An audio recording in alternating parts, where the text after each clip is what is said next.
எல்லாருக்கும் வணக்கம். இந்த ஹெல்ப் எதுக்காக பண்ணுறோன்னா, ஒரு 2 கோட்ஸ் உங்களுக்கு சொல்கிறேன். When God blesses you financially, don't raise your standard of living, raise your standard of giving. It's not how much we give, it is how much love we put into giving. என்னால் முடிஞ்சளவுக்கு எவ்வளோ பேர் கொடுக்க முடியும் அவ்வளோ பேருக்கு நாங்கள் இன்றைக்கி கொடுக்க போகிறோம். எல்லாருக்கும் வணக்கம். நாங்கள் பாசிட்டிவ் க்ரீன் டீம்லேருந்து வந்துக்கிறோம், ஹெல்ப் பண்ணலான்னு வந்துக்கிறோம்.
பில்கேட்ஸ் அவர் வந்து ஒரு ஏர்போர்ட்டில் இங்கே ஒரு இடத்துக்கு எவ்வளோ வேலைக்குதுன்னு போனோம், பணக்கார அவருக்கு முன்னாடி. அப்போ என்ன பண்ணுறாரு, ஒரு நியூஸ் பேப்பர் கடைக்காரர் இருப்பார் அந்த ஏர்போர்ட்டில். அவர் பார்த்துனே இருப்பார். சரி, நம்ம இன்னும் போர்ட்டுக்கு இன்னும் ஃப்ளைட் லேட் ஆகுதுன்னு போயிட்டு ஒரு நியூஸ் பேப்பர் வாங்கி படிக்கலான்னு போவார். அப்போ வந்து அவர்கிட்ட வந்து காசு இருக்காது, சேஞ்ச் இருக்காது. அப்போ என்ன பண்ணுவார், நியூஸ் பேப்பர் கரெக்ட் சொல்லுவார், இந்த மாதிரி சேஞ்ச் இல்லை. அப்போ அவர் சொல்லுவார், பரவாயில்ல நீங்கள் வச்சிங்கோ, நீங்கள் இருக்கும்போது என்கிட்ட வந்து கொடுக்கும் நியூஸ் பேப்பர் காசு அப்படின்னுவாங்க. இவர் என்ன பண்ணுறாரு, போயிட்டு ஒரு 3 மந்த்ஸு அங்கேருந்து ஏர்போர்ட்லேருந்து இன்னொரு வேலை போயிட்டு திருப்பி 3 மந்த்ஸ் ஆகிட்டு பிறகு வராரு. வந்துட்டு திருப்பி அதே மாதிரி அந்த நியூஸ் பேப்பர் கடைக்காரர்கிட்ட போகிறாரு. போயிட்டு திருப்பி பார்க்குறாரு, திருப்பி அதே மாதிரி அவர்கிட்ட சேஞ்ச் இல்லை, நியூஸ் பேப்பர் வாங்கி படிக்கும். அவர், சார் நீங்கள் இது பரவாயில்ல, இந்த முறை கூட நீங்கள் வச்சுங்கோ, நியூஸ் பேப்பர் காசு அப்படிங்க கூட கொடுத்துங்க அப்படின்றாரு. அப்போ அவர் சொல்லுவார், இப்போ நான் உங்களுக்கு அப்போ கேட்பார் அவர், பில்கேட்ஸ் கேட்பார், இந்த மாதிரி நீங்கள் எனக்கே கொடுத்துனீங்கன்னா இந்த மாதிரி ஃப்ரீயாக உங்களுக்கு எப்படி ப்ராஃபிட் வரான்னு. பரவாயில்ல சார் அப்படின்னுவார்.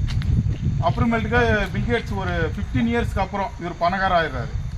பணக்கார ஆகிட்டு என்ன பண்ணுறாரு, இவர் தேடுறாரு, நம்மளை எப்படி ஒருத்தர் ஃப்ரீயாக கொடுத்து ஹெல்ப் பண்ணியிருந்தாரு அப்படின்ட்டு அவர் ரொம்ப தேடுறாரு. தேடி அப்படியே வந்து அந்த நியூஸ் பேப்பரை அவர் வந்து கண்டுபிடிச்சிட்டு எதிர்க்காக போயிட்டு எனக்கு தெரியுமான்னு கேட்குறாரு. அதுக்கு அந்த நியூஸ் பேப்பர் கடைக்காரர், தெரியும், நீங்கள் பில்கேட்ஸ் இப்போ டிவிலலாம் வரீங்கோ, பெரிய பணக்கார அப்படின்னு. அதுக்கு வந்து பில்கேட்ஸ் வந்து, இப்போ நீ எனக்கு 2 முறை ஹெல்ப் பண்ணிக்கிற இல்லையா, அது தெரியுமா உனக்கு? தெரியும் சார் அப்படின்னு. சரி, இப்போ நான் பணக்காரன்னு உங்களுக்கு தெரியுது, நீ எது கேட்டாலும் நான் உனக்கு செய்கிறேன், எது வேணுமோ கேளு அப்படின்னு கேட்குறாரு நியூஸ் பேப்பர் கடைக்காரர். அதுக்கு அவர் சொல்கிறாரு, அது முடியாது சார் அப்படின்றாரு. அது ஏன் முடியாதுன்னா இவர் வந்து நியூஸ் பேப்பர் கடைக்காரர் வந்து அவருக்கு ஹெல்ப் பண்ணும்போது ஏழையா இருந்தார். இப்போ இவருக்கு ஹெல்ப் பண்ணுறேன்னு சொல்லும்போது இவர் பணக்காராயிட்டு பண்ணுறேன்றாரு. ஸோ அது எப்படி மேட்ச் ஆகும்? அது முன்னால் முடியாதுன்றாரு. அப்படின்னா என்ன அர்த்தம்னா நம்ம நல்லா சம்பாரிச்சிட்டு நல்லா செட்டிலைட் பண்ணதான் இல்லை. 100 ரூபாய் இருந்தாலும் ஒரு 10 ரூபாய் இல்லாதவங்களுக்கு ஹெல்ப் பண்ணலாம். ஒரு 10 ரூபாய் இருந்தாலும் அதில் 1 ரூபாய் சேர்த்து வச்சு இல்லாதவங்களுக்கு ஹெல்ப் பண்ணலாம். So when God blesses you financially, don't raise your standard of living. Raise your standard of living. It is not how much we give, it is how much love we put into giving. So என்னால் முடிஞ்ச அளவுக்கு பண்ணோம். So எல்லாருக்கும் thanks. நீங்கள் வந்து நீங்கள் வாங்குறதுனால எங்களுக்கு ரொம்ப சந்தோஷமாக இருக்குது. ரொம்ப தேங்க்ஸ்.